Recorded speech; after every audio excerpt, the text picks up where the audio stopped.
Your new favorite women's basketball pod has arrived. Join broadcasters, hoopers, and friends Meghan McKeown and Zora Stephenson for Got Next, a weekly show dedicated to all things women's basketball.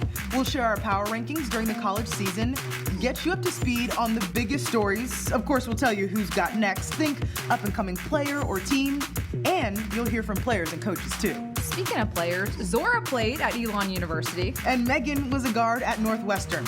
Now we travel the country every week calling games, but this year we want to take you with us. I still have the confetti from Caitlin Clark's record-breaking game in my backpack. Remember, it took us like 2 hours to get into the parking lot that game? We almost missed the game. Clearly, this pod won't be all about ball. Yeah, remember when you woke me up at 4 a.m. freaking out about a tornado in Columbus, Ohio? We came downstairs in our pajamas and sat there for like an hour. That day solidified our friendship. We've got stories for days, by the way. If you can't tell, we love this game and we can't wait to share it with all of you. Got Next, weekly on the NBC Sports YouTube page or wherever you get your podcasts.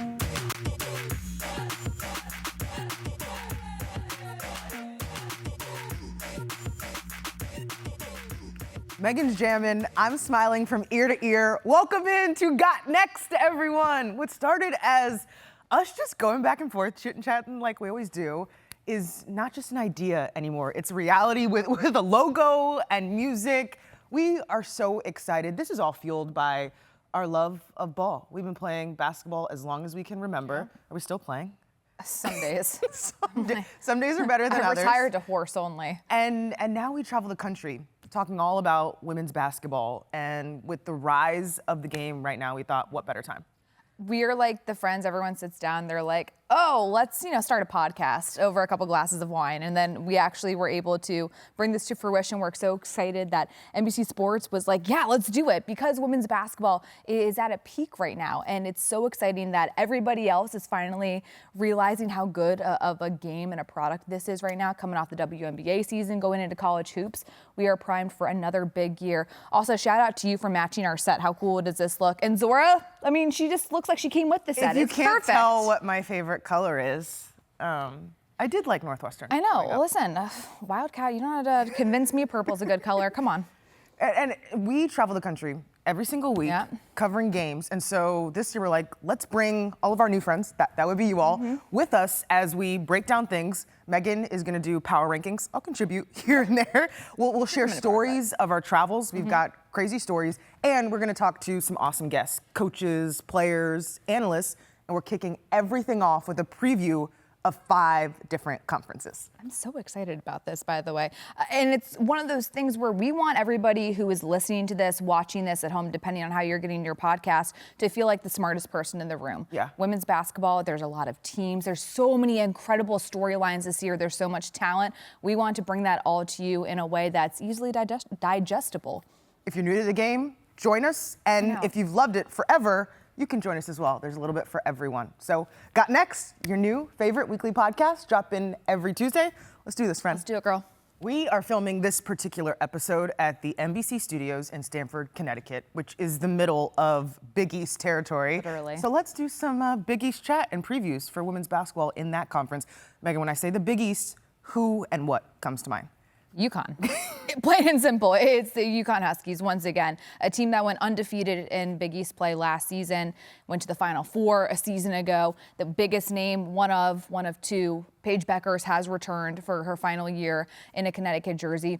And it's a team that pretty much looks like they should go undefeated again in Big East play. And it's a roster that looks like it can go to the Final Four. You add in some really nice pieces and freshmen. Sarah Strong was the best, arguably, high school player in the country, coming in and making her decision really late in the game to come to UConn. But this is a team, once again, they should run the table. They have all the talent, they have the discipline, and they have the experience that you need in order to go far, not just in conference play, but also in March. We got a chance to talk to Paige Bueckers, and she was sharing how one of the things she really worked on in the offseason was leadership. And she understands that she needs to lead this group, not just in her play, but vocally and by her actions as well. To continue our Big East chat, we have probably one of the best Big East experts that we know. Analyst, not just an analyst, but also a friend of ours. And my neighbor, by the way, even better. So there's that. Kim Adams played at the University of Pennsylvania. And just to set the stage a little bit, she grew up here in New York. So who knows the Big East better than her? Kim, So excited to have you on. Thank you for being on one of our very first shows of Got Next. We appreciate it. We just want to give you the stage first to go high level on what you feel like is the biggest story in the Big East beginning this season. Yeah, well, first of all, thank you guys for having me on. When I saw your trailer, I was like, oh my God, this is going to be so good. I'm adding it right to the top of my podcast list. I would have listened to this episode anyway, even if I wasn't on it. I'm excited to be here with you guys. But yeah, I've kind of covered the Big East right when I got into broadcasting, which I guess was like 10 years ago now, which is kind of scary. But yeah, you guys said it. I mean, I think UConn is the big story. To think that they went on that improbable, really miracle run last year, fueled by Paige Bueckers, of course, and the seniors who are no longer there, Nika Mule, Aaliyah Edwards, to get to the Final Four last year and almost get to the championship game with really a rotation of like 6 players was just remarkable. So now when you're looking down the list, it's almost like Gino's back to like an embarrassment of riches, where you're looking down the roster and you're like, how is he going to find minutes for all of these players? When you think about hopefully AZ Fudd coming back healthy, even Aubrey Griffin, a player that I feel like sometimes people forget about how much of an X factor she is, an experienced player. Last year's freshman class that all of a sudden had to start playing major minutes. They were, the players that were available in that March Madness run. And then Meghan mentioned the freshman class coming in, which is, I think, those 3 players were all in the top 11 of their class. So there's so many pieces. This is certainly a UConn team that looks like they can be hoisting the final trophy at the end of the season. I'm so glad you brought up the fact that that freshman class had to play a ton of minutes last season, because that's such an advantage for this year. Now they have the experience. They're comfortable playing extended minutes, not just in Big East play, but also in that March run that they went on. So that's just another advantage that UConn has. When you look at the Big East, is there another team that can maybe hand UConn an L when it comes to conference play time? Yeah, so I think without question, the number 2 team, and it's been this way the last couple of years, is Creighton. This is a team that has really become synonymous with March Madness. We saw them make a run to the Elite Eight a couple seasons ago. Last year, I thought they got underseeded a little bit. They had to face UCLA in the second round. I was actually on the call for that game, and they were up big on UCLA. They almost beat them in their home gym.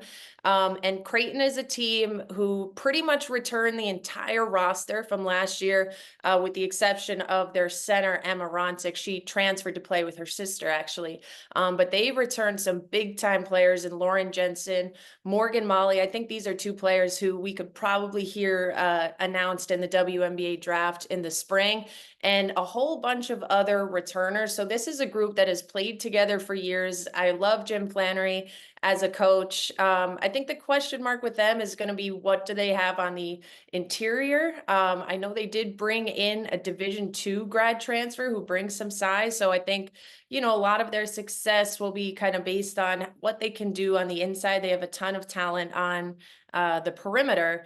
Can they beat UConn? I mean, I don't know. I would like to see it just to spice things up a little bit in the Big East. I think it would make things more interesting. I do think UConn, like if everyone's available and healthy, they're, a top probably 1 to 3 team in the country. But if anyone is going to beat UConn, and they have come close, I would say it would be Creighton. Let's think outside of UConn and Creighton now. There's been a lot of movement around the conference. Lucy Olson from Villanova goes to Iowa. Marquette gets a new head coach. Who's got next in this conference? Who are we not talking about enough that could be a sleeper team? Yeah, well, I think it's a really interesting year in the Big East, because when you look at kind of that next tier of teams from last year, so you had UConn and Creighton, the next 3 teams who I think they actually all finished tied were Marquette, Villanova, and St. John's. Marquette was the only one to get into the tournament. Those 3 teams lost all of their top options, whether to the portal, as you mentioned, Lucy Olson, or to graduation, like a Jordan King from Marquette. So I think it's almost like a new chapter in Big East basketball. Like, who is going to emerge as that third team, as the fourth team, as, 2 or 3 teams that are going to be looking to get into the NCAA tournament. It was funny. I had originally kind of identified Providence as a dark horse team, but then they were picked third in the preseason poll yesterday. So I'm like, are they really a dark horse? But Erin Bath, only in her second season, she's a coach that returned the whole roster. Kylie Shepard is a name to keep an eye on. She was a really talented point guard, went out with an injury, missed almost all of last season. So in addition to returning everybody, highlighted by Olivia Olson, their center, who I think is going to take a big jump this year, Kylie Shepard comes back. After being at Media Day yesterday, Tony Bozzella is really high on his Seton Hall Pirates. I think they were picked 7th in the preseason poll. I could see them rising to that third spot, fighting to get into the big dance, somewhere they have not been in a couple of years. They add Faith Mazonis, who I know you guys know well from Maryland. She's a Jersey girl. She's back home. And then Tony was really high on a freshman point guard, Jada E. 5'7", out of Florida. He said she's similar to Lauren Park Lane, who is a big time point guard for them. And then real quick, I just say, I can't disrespect Georgetown. They made the improbable run to the Big East championship game last year. Darnell Haney added in 2 grad transfers from Princeton and Richmond who have NCAA tournament experience. So those are 3 names I would say. I don't know if I was supposed to name 3, but You have the floor. Name as many as you want. We want to know. We're trying to get ready for the Big East now. I love that Kim brought up Georgetown. Can you just share a snippet of the conversation that you had with Kelsey Ransom? She was so impressive. So impressive. Coming back for a 5th year, the reigning defensive player of the year in the Big East. And just her conversation, I was like, do you want to be like my motivational speaker? I told her she's going to be an AD one day. She was incredible. Yes. But also spoke so highly about the experience of a school like Georgetown, because you have to pay attention to the academic side there. Not that you don't have to everywhere in college, but you can focus more on sports at a certain school. But at Georgetown, that's not the case. And Kelsey Ransom truly is like that student athlete. So what a joy to talk to. Yeah, no, I agree. I've had conversations with her as well. And I'm surprised she's still here. I feel like she's been playing for 10 years, but I'm fortunate she did come back for this extra year. And just such an impressive woman. I hope everybody tunes in and watches her play and see what she does off the court as well. Kim, we so appreciate your time. We want you to leave our audience with this. What makes the Big East so special, and how would you characterize the conference's style of play? Yeah, I think it's a traditional basketball league in this day and age with so much realignment happening.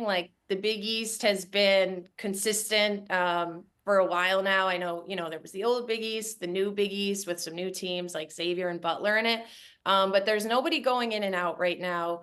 It's pretty much a true round robin.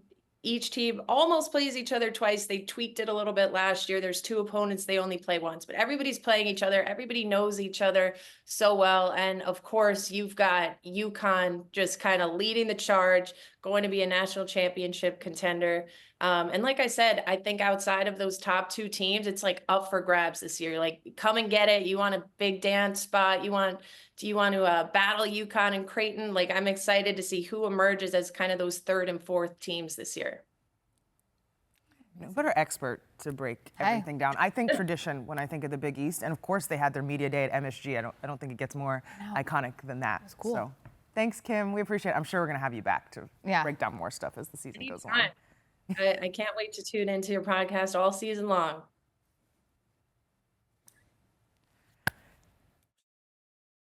Great. Now I want to see how Kim's thoughts align with your preseason prediction. You love predicting. I love predicting. I can't stand predictions because they always change and nobody keeps receipts and comes back to you and says, remember when you... Yeah, no, and you can keep the receipt, and if I'm wrong, I'm wrong. It is what it is. I'm wrong most of the time anyways.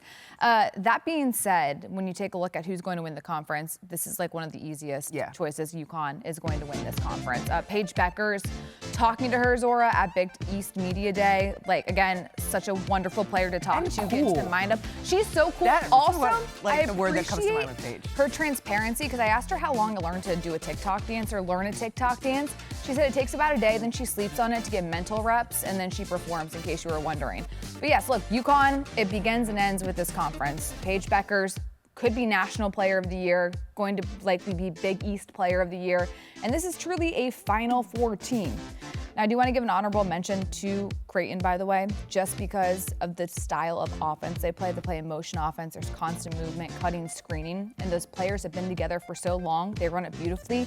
So it's difficult to defend. That UConn-Creighton matchup is going to be a lot of fun to watch come conference play time. Opponents say when you play Creighton, you better listen to the scouting report. Like KYP, know your personnel. That's a week that you got to listen to coach. Yeah. We hope you enjoyed our Big East preview. It seems that it's UConn's to lose, but the best thing about the game is it's not one on paper. You got to go out and get it. So remains to be seen what's going to happen, but a big season ahead for the Big East. Stay with us for more Got Next content. Remember, episodes drop every Tuesday wherever you get your podcasts and right here on the NBC Sports YouTube page.